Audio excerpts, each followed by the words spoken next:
Hello, dear students. I'm Shalaka Deshpande. In the previous lecture, we studied about the introduction to computer networks. We saw what are the switches, what is meant by router.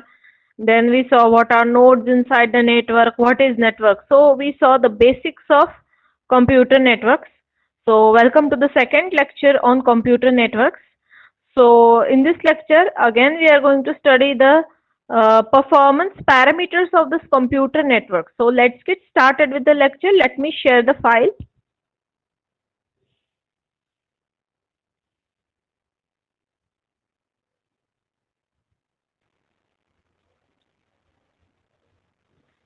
Okay. So our next point is components of computer network. ये जो computer network है इसके कौन से components होते हैं, कौन से parts होते हैं, यहाँ हम आज देखने वाले हैं. ओके दो हो सकते हैं कंपोनेंट्स या फिर दो से ज्यादा भी कंपोनेंट्स होते हैं. तो एक एक करके हम कंपोनेंट्स देखने वाले हैं. सबसे पहले है केबल्स, ट्विस्टेड पेयर और फाइबर ऑप्टिक्स और कोएक्सियल केबल. अलग अलग टाइप की केबल होती है, coaxial cable, twisted pair cable, fibre optic cables. Okay जो नेटवर्क के नोड्स होते हैं यानी पीसीज, राउटर, स्विचेस, इनको एक दूसरे के साथ कनेक्ट करने के लिए हमको केबल्स की जरूरत होती है. और केबल्स के भी अलग अलग टाइप होते हैं, coaxial, twisted pair, fibre optic. सभी ये अलग अलग टाइप की केबल्स कैसे होते हैं, क्या होते हैं, कैसा वेव ट्रैवल करता है, इसमें अगर आपको इंटरेस्ट है तो आपको ऑप्टिकल नेटवर्क्स पढ़ना पड़ेगा. But this lecture is related with the computer network, so I will not get into details of it. Okay now these cables act as link between computers. जो अलग अलग कंप्यूटर्स होते हैं उनके बीच में का जो लिंक होता है वो केबल होता है. मतलब एक पीसी दूसरे पीसी से कनेक्ट होता है केबल के थ्रू, या फिर पीसी जो है वो स्विच के साथ कनेक्ट होता है केबल के थ्रू. ओके तो केबल है दो डिवाइसेस कनेक्ट, कम्युनिकेटिंग डिवाइसेस के बीच में की लिंक यानी cables. Okay network interfacing card on each computer. हर एक कंप्यूटर पर एक नेटवर्क इंटरफेसिंग कार्ड होता है. ओके और इस नेटवर्क इंटरफेसिंग कार्ड के थ्रू पीसी नेटवर्क से कनेक्ट किया जाता है. स्विचेस और अदर सुटेबल कनेक्टिंग डिवाइस. फिर नेक्स्ट कंपोनेंट क्या है कंप्यूटर नेटवर्क का? स्विचेस. ओके स्विचेस क्या करती है, एक पीसी को दूसरे पीसी के साथ और बहुत सारे ग्रुप ऑफ पीसीज के साथ कनेक्ट कर देता है. और software called network operating system. Alright अब एक जो पीसी है वो नेटवर्क को कनेक्ट होता है और जो ह्यूमन बीइंग है जो पीसी पे बैठा है वो नेटवर्क के साथ कैसे कनेक्ट होता है? By using PC which is having software called network operating system. Okay fine. Now let's see the second point. Second point क्या है हमारा? Computer network criteria. Network is a communication system which supports many users. देखो network क्या है, हमने पिछले lecture में भी डिस्कस किया था. वो एक कम्युनिकेशन सिस्टम है जो बहुत सारे यूजर्स को सपोर्ट करता है. ठीक है. Network must meet following criteria. अब ये जो नेटवर्क है उसका क्या क्राइटेरिया है? पहला क्राइटेरिया है परफॉर्मेंस, दूसरा क्राइटेरिया है रिलायबिलिटी, तीसरा क्राइटेरिया है सिक्योरिटी. तो ये जो क्राइटेरिया है नेटवर्क के वो हम डिटेल में पढ़ने वाले हैं. तो पहला क्राइटेरिया परफॉर्मेंस, उससे शुरुआत करते हैं.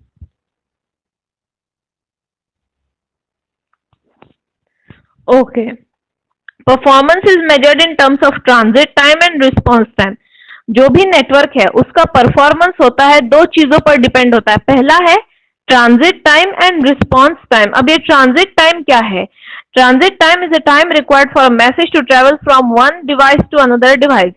अब सपोज मैं पीसी ऑन करके बैठी हूँ और पीसी पर मैं काम कर रही हूँ, मुझे मेल भेजना है मेरे बॉस को, तो मैंने मेल सेंड किया. तो जो मैसेज है वो मेरे पीसी से दूसरे पीसी तक जाएगा नेटवर्क के थ्रू.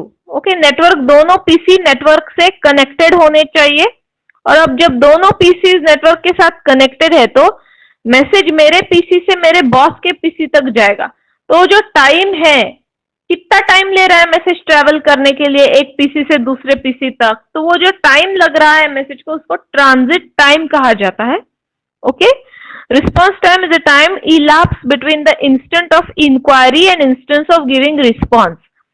सपोज अब एक पीसी है, वो क्लाइंट सर्वर पैराडिजिम है, मतलब एक सर्वर है, सर्वर से बहुत सारे पीसीस कनेक्टेड होते हैं, that is a client server पैराडिजिम।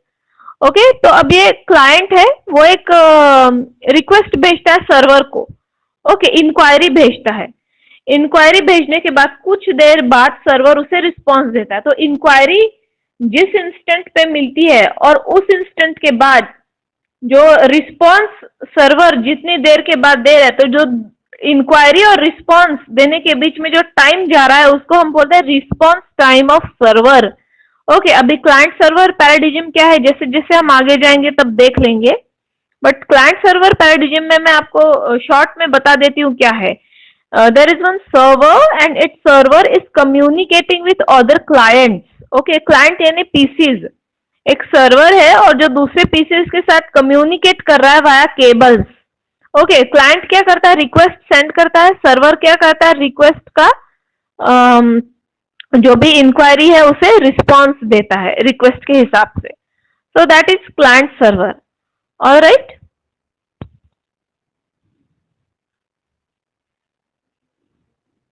now this is the next page. Factors deciding performance. अब ये जो परफॉर्मेंस है नेटवर्क का, ये कौन से फैक्टर्स डिसाइड करते हैं, नंबर ऑफ यूजर्स, कि नेटवर्क कितने जन नेटवर्क का यूज कर रहे हैं, कितने लोग इंटरनेट का एट ए टाइम यूज कर रहे हैं। टाइप ऑफ ट्रांसमिशन मीडियम, जो ट्रांसमिशन मीडियम क्या हो सकता है, केबल हो सकता है या फिर एयर हो सकता है। जब भी ट्रांसमिशन मीडियम केबल होता है हम उसे वायर्ड कम्युनिकेशन बोलते हैं, और जब भी ट्रांसमिशन मीडियम एयर होता है हम उसे वायरलेस कम्युनिकेशन बोलते हैं। तो ट्रांसमिशन मीडियम का टाइप।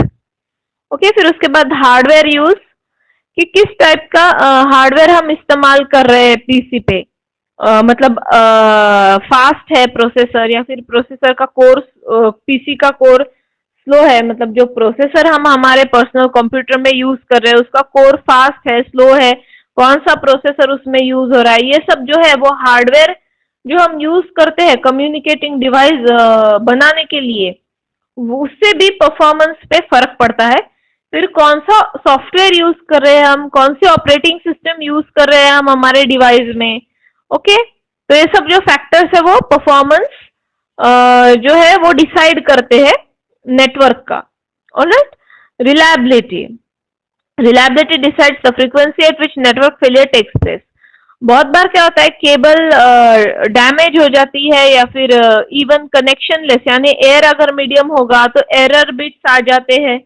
ओके, तो उसकी वजह से क्या होता है, नेटवर्क फेल हो जाता है, जो मैसेज एक्चुअल मैसेज है उसमें एरर आ जाता है और हमको गलत मैसेज मिल सकता है। तो रिलायबिलिटी क्या है कि नेटवर्क कितने बार फेल हो रहा है।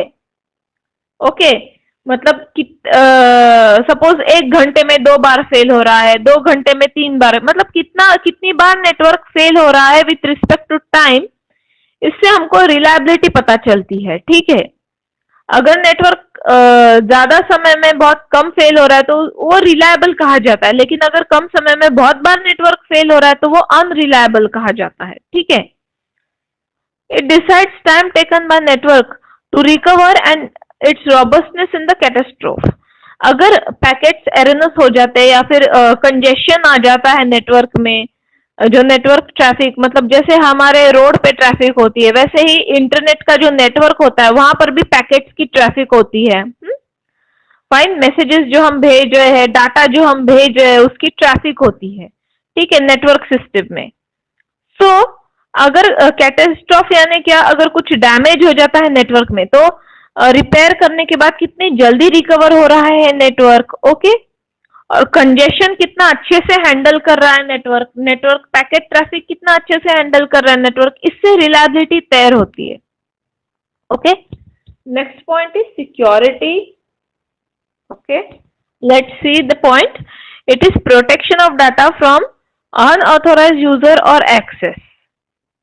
ऑलराइट, अभी सिक्योरिटी मतलब इंक्रिप्शन डिक्रिप्शन से भी थोड़ा रिलेटेड है। देखो, अभी सपोज मैं मैसेज सेंड करना चाहती हूँ मेरी फ्रेंड को, लेकिन मैं चाहती हूँ कि सिर्फ मैसेज उससे मिले, किसी थर्ड पर्सन को ना मिले, अनऑथोराइज्ड यूजर को ना मिले। तो जो मैसेज है उसको सिक्योर करना, ओके, ताकि तीसरा इंसान वो मैसेज ना देख पाए। जिस इंसान को मैं मैसेज भेजना चाहती हूँ वही वो देख सकता है। ठीक है। It also includes data protection against damage and recovering it in the events of data losses. Okay, अभी सपोज डैमेज हो जाता है, पीसी डैमेज होता है या फिर नेटवर्क डैमेज होता है, तो डाटा रिकवर होना चाहिए, डाटा का लॉस नहीं होना चाहिए। Okay, just because hardware fail हो रहा है तो जो डाटा है हम सेंड कर रहे हैं हार्डवेयर के थ्रू, वो उसका लॉस नहीं होना चाहिए, जल्दी से उसका रिपेयर होना चाहिए। ठीक है, दैट इज सिक्योरिटी। मतलब अनऑथराइज यूजर है वो हमारे मैसेज नहीं देख सकते। हम जिसको मैसेज भेजना चाहते हैं सिर्फ वही मैसेज देख पाता है। That comes under security. Next is application of computer networks for sharing printer among all the users. Now see, there is a group of PCs, 4-5 group of PCs. हर एक पीसी को मैं अलग अलग प्रिंटर लगाऊंगी तो मुझे खर्चा ज्यादा होगा। वैसे अगर मैं 4-5 पीसीज है मेरे लैब में, एक ही प्रिंटर लगाऊंगी तो मेरा खर्चा कम होगा। तो ये सारे कंप्यूटर्स जो है लैब के एक ही प्रिंटर शेयर कर रहे हैं।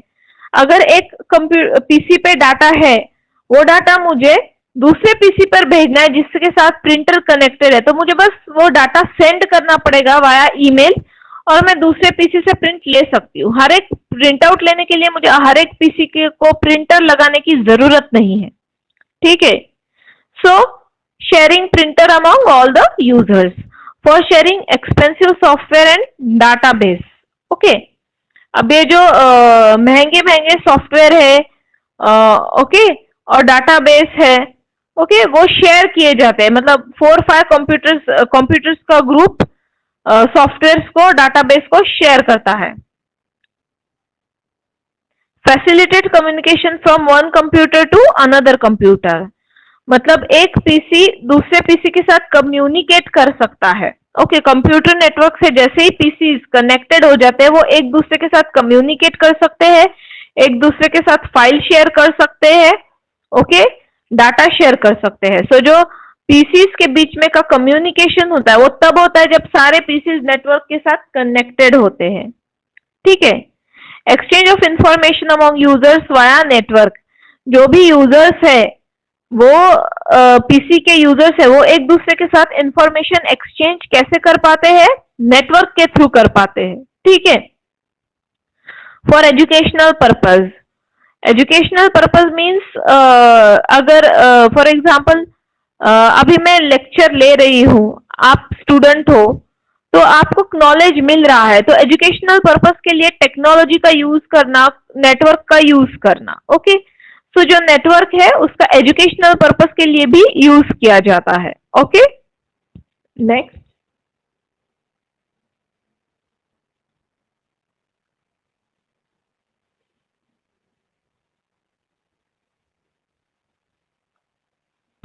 Okay. Next point is sharing information. Networking allows user to access data stored on other computers.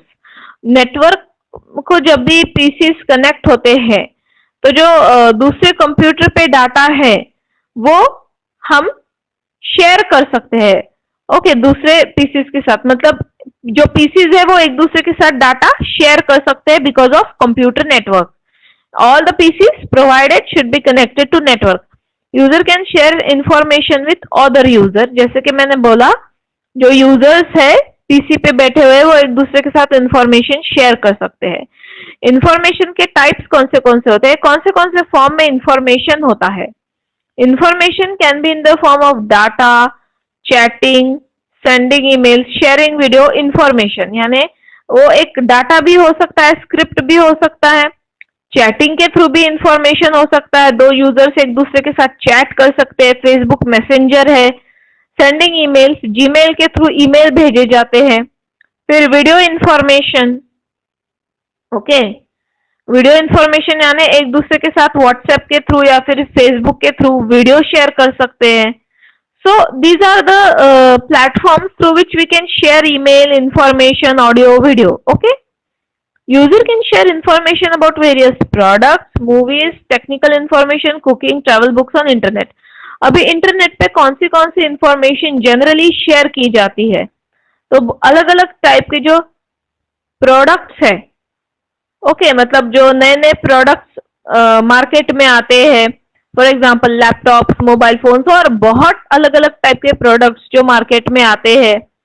बाद में movies, technical information, cooking, travel, books, okay, इन सब जो ये सब जो चीजें हैं इसके बारे में की जो इंफॉर्मेशन है वो नेटवर्क पे शेयर की जाती है। यूजर वो शेयर कर सकता है। Sharing of information eliminates need of transferring file on CD और पेन ड्राइव। जब भी हम नेटवर्क के थ्रू इंफॉर्मेशन शेयर करते हैं तो हमको सीडीज और पेन ड्राइव की जरूरत नहीं होती। Okay fine.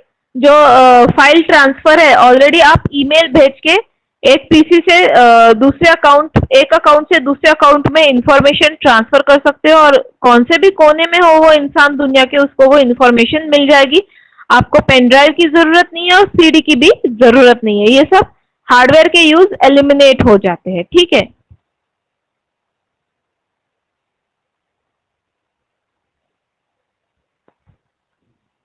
उसके बाद next point is managing software. Software resources are shared instead of installing a separate copy of software on each computer.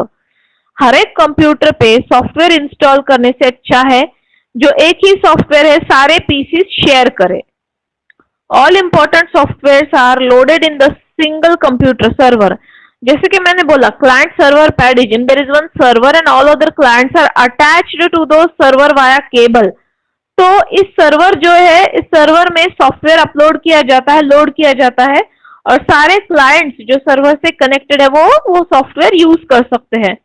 Other computer can make use of this centralise software as per the requirement. जैसे कि मैंने कहा, अगर server पे software available है तो जो clients है वो ऑनलाइन कोडिंग कर सकते हैं, ऑनलाइन आईडीई पे प्रोग्राम्स जो होते हैं वो लिख सकते हैं या फिर प्रोग्राम्स एग्जीक्यूट कर सकते हैं, कंपाइल कर सकते हैं। ठीक है, तो स्पेशली सॉफ्टवेयर इंस्टॉल करने की जरूरत नहीं है क्लाइंट्स पे। Clients can use the software which is installed on the server. Okay, this reduces expenses for bringing expensive software for individual computer. तो जो सॉफ्टवेयर इंस्टॉल होता है जब भी पीसी पे, तो उसका लाइसेंस का इश्यू होता है, ओके, उसका पेमेंट का इश्यू होता है, तो ये सब रिजॉल्व हो जाता है because already the software is installed on server and client can use that software. So there is no need of buying expensive software for individual computer. Okay, so this was about the managing software. Okay, so I conclude this lecture. That's all about the second lecture. Okay, I hope you have understood this video.